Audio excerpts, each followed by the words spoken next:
Hello বন্ধুরা, আসসালামু আলাইকুম। কেমন আছেন আপনারা? আমি আপনাদের মাঝে আরেকটি ছোট্ট গল্প নিয়ে আসলাম। আশা করি আপনাদেরকে এই গল্পটা মাধ্যমে কিছু শিক্ষণীয় জিনিস শিখাতে পারবো। যদি মনোযোগ সহকারে আমার গল্পটি আপনারা শুনেন, আশা করি ভালো লাগবে।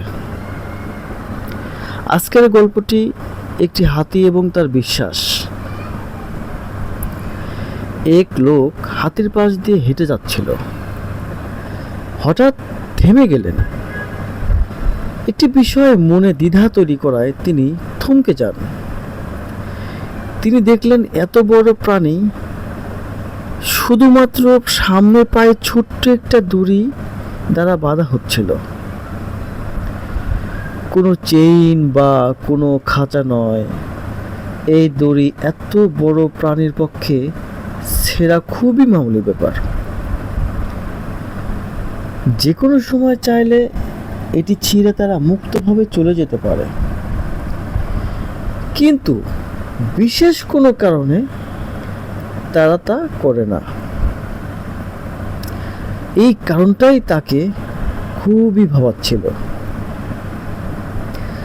কাছেই তিনি একজন প্রশিক্ষককে পেলেন এবং জানতে চাইলেন কেন এই প্রাণীগুলো এভাবে দাঁড়িয়ে থাকছে, দূরে পালিয়ে যাওয়ার চেষ্টা কেন করছে না।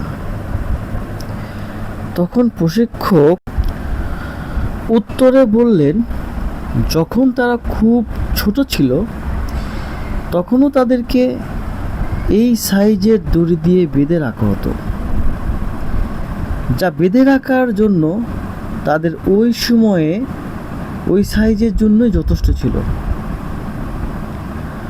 বড় হতে হতে তারা ধারণা করতে থাকে এই দড়ি তাদের নিয়ন্ত্রণে করেছে, এটি থেকে বেরিয়ে যাওয়া যাবে না। এক সময় এটি বিশ্বাসে পরিণত হয়। যেমন এখন তাদের সাইজ দড়ির চেয়ে বহুগুণ বড় হলেও তাদের বিশ্বাস যে এই দড়ি এখনও তাদের ধারণা করতে পারে, তাই তারা এই দড়িটা ছিঁড়ে বাইরে যাওয়ার কোনো প্রচেষ্টা কোনোদিন করে না। মনে করে যে এই দড়িটা তারা ছিঁড়তে পারবে না। লোকটি খুব অবাক হয়েছিল। এই প্রাণীগুলো চাইলেই তাদের বন্ধন থেকে বাইরে আসতে পারে, কিন্তু শুধুমাত্র তারা পারবে না এই বিশ্বাসেই, কারণ তারা সেখানে আটকে থাকে যেখানে তাদের আটকে রাখা হয়। হাতির মতো আমাদের অনেকেই বিশ্বাস করে বসে আছেন যে জীবনে কিছু করতে পারবো না, শুধুমাত্র জীবনে কোনো এক সময় ব্যর্থ হয়েছিলেন এই কারণে। এখান থেকে বের হয়ে আসতে হবে। এই গল্প থেকে আমরা কি শিখলাম? বিশ্বাসই আপনাকে সফলতার দ্বারপ্রান্তে নিয়ে যাবে। ব্যর্থতা হলো শেখার একটি অংশ। জীবন সংগ্রামের কখনো হাল ছেড়ে দেওয়া উচিত নয়।